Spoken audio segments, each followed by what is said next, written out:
భౌతిక సుఖాలంటే లగ్జరీస్. జీవితంలో ఒక కారు, ఒక బంగ్లా, భూమి, బ్యాంక్ బ్యాలెన్స్ ఇలాంటి భౌతిక సుఖాలు అందాలంటే ఒక ఇంట్లో అగ్ని అనే వాస్తు దేవతా పదం అత్యంత శుభప్రదంగా ప్లాన్ చేయబడి ఉండాలి.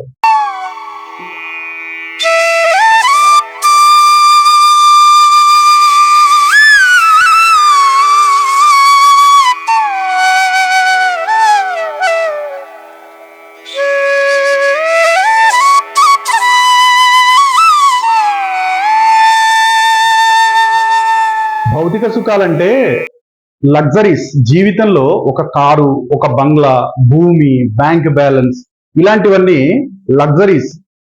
ఇలాంటి భౌతిక సుఖాలు అందాలంటే ఒక ఇంట్లో అగ్ని అనే వాస్తు దేవతా పదం అత్యంత శుభప్రదంగా ప్లాన్ చేయబడి ఉండాలి. ఈ అగ్ని పదం ఏంటి, ఈ దేవతా స్థానం ఏంటో ఇప్పుడు చూద్దాం. వాస్తు నియమానుసారం ఒక ఇంటిని ప్లాన్ చేయాలంటే ఏకాశీతి పదవాస్తు పద్ధతిని ఉపయోగించాలని వాస్తుశాస్త్ర గ్రంథాలన్నీ చెబుతున్నాయి. ఏకాశీతి పదవాస్తు పద్ధతిలో 10 నిలువు గీతలు 10 అడ్డు గీతల ద్వారా మొత్తం 9x9 అంటే 81 పదాలు. ఈ ఒక బాక్స్ ని పదం అంటారు. ఇలాంటివి 81 పదాలు ఏర్పడతాయి. ఈ 81 పదాలను 1 2 3 4 5 6 7 8 9 ఇట్లా ఈ 81 పదాలను 45 దేవతా స్థానాలుగా విభజించి అందులో ఏ దేవతా స్థానం ఎక్కడున్నది, ఆ దేవత యొక్క ఆభరణాలు, ఆయుధాలు, వాహనాలు, ఆయన కుటుంబం, పరివారం వీటన్నిటి ఆధారంగా ఐకనోగ్రఫీ ఆధారంగా ఆ దేవతా స్థానాన్ని వర్ణించుకొని ఆ దేవతా స్థానం అందించబోయే క్వాలిటీస్ ఏంటి, గుణధర్మాలు ఏంటివి అనేది వాస్తుశాస్త్రం అధ్యయనం చేయమని చెప్తుంది.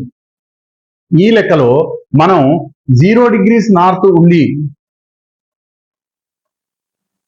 45 అడుగుల పొడవు 45 అడుగుల వెడల్పు ఉన్నటువంటి ఒక ఐడియల్ ప్లాట్ ని విభజిస్తే దేవతా స్థానాలు ఇలా వస్తాయి.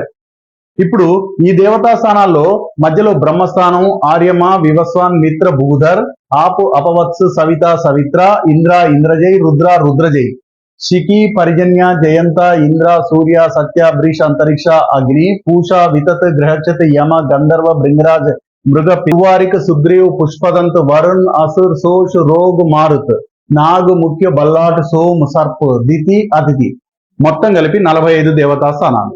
ఈ 45 దేవతా స్థానాలలో తూర్పున శిఖి, పరిజన్య, జయంత, ఇంద్ర, సూర్య, సత్య, బ్రిష్, అంతరిక్ష తర్వాత వచ్చేటువంటి స్థానమే అగ్ని. ఇప్పుడు మనం తీసుకున్నది 0 degrees నార్త్, పొడవు వెడల్పులు సమానంగా ఉన్న ప్లేస్ కాబట్టి ఈ కార్నర్ లో వచ్చింది.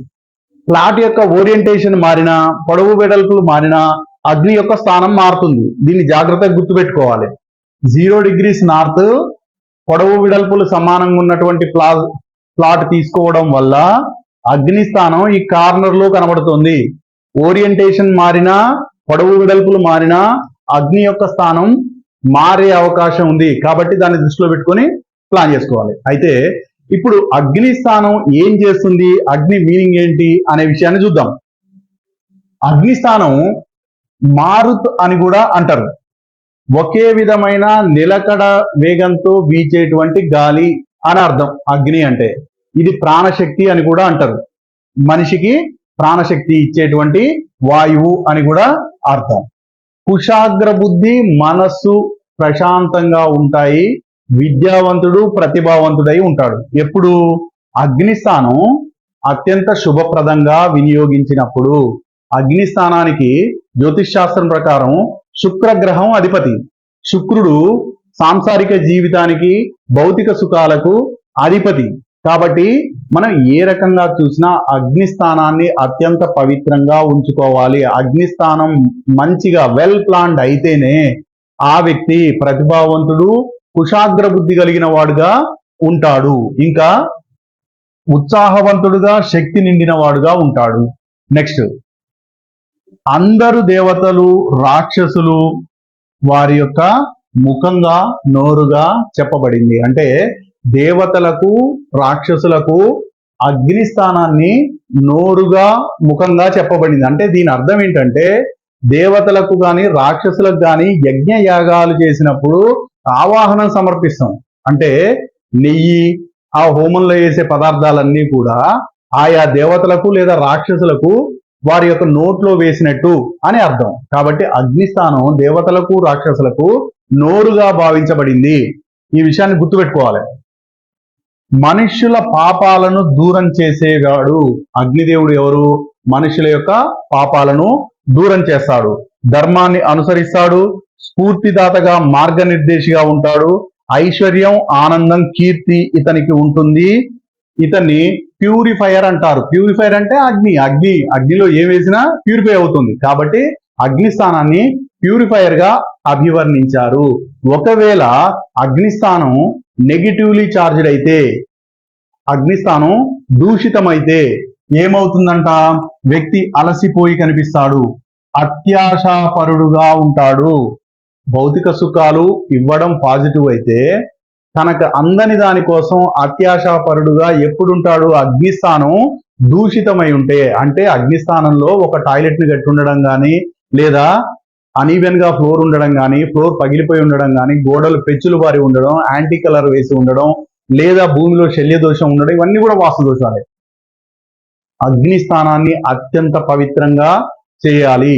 అప్పుడు మాత్రమే పొరపాటున కొన్ని డిగ్రీలు అటు ఇటు టిల్ట్ అయిన ప్లాట్ లో ఆగ్నేయ దిశను సరిగా గుర్తించడంలో లోపం ఏర్పడి అక్కడ టాయిలెట్ కానీ ఏర్పాటు చేస్తే ఆ ఇల్లు కొలాప్స్ అయ్యే అవకాశం ఉంటుంది. కాబట్టి అగ్నిస్థానాన్ని అత్యంత జాగ్రత్తగా గుర్తించాలి. దాన్ని ప్లాన్ చేసే విషయంలో చాలా కేర్ఫుల్ గా వ్యవహరించాలి. నెక్స్ట్, సంతృప్తి లోపిస్తుంది. అత్యాశాపరుడుగా ఉంటాడు, సంతృప్తి లోపిస్తుంది, కోరికలు క్రమక్రమంగా పెరిగిపోతాయి. ఎప్పుడు అగ్నిపదం దూషితమైతే. అపఖ్యాతి, భౌతిక సుఖాలు అందవు, ప్రాణశక్తి కొరత ఏర్పడుతుంది. ఇవన్నీ కూడా అగ్నిస్థానం దూషితమైతే వచ్చేటువంటి పరిణామాలు. కాబట్టి అగ్నిస్థానాన్ని చాలా జాగ్రత్తగా ప్లాన్ చేయాలి. ఈ దేనికి వాడచ్చు? అగ్నిస్థానాన్ని అందరికీ తెలిసినట్టు కిచెన్ కు వాడుకోవచ్చు. అగ్నిస్థానం కిచెన్ కు వెరీ పర్ఫెక్ట్ ప్లేస్. నెక్స్ట్, ఒక హాస్పిటల్ కానీ, లేదా ఒక కెమికల్ ఇండస్ట్రీ కానీ, లేదా ఏదైనా ఇండస్ట్రీలో, ల్యాబ్ అవసరమైన ఏ ఇండస్ట్రీలోనైనా, ఏ కర్మాగారంలోనైనా, ఏ హాస్పిటల్లోనైనా ల్యాబ్ ఏర్పాటు చేసుకోవడానికి చాలా పర్ఫెక్ట్ ప్లేసు అగ్నిస్థానం. ఈ స్థానానికి అధిపతి శుక్రుడు.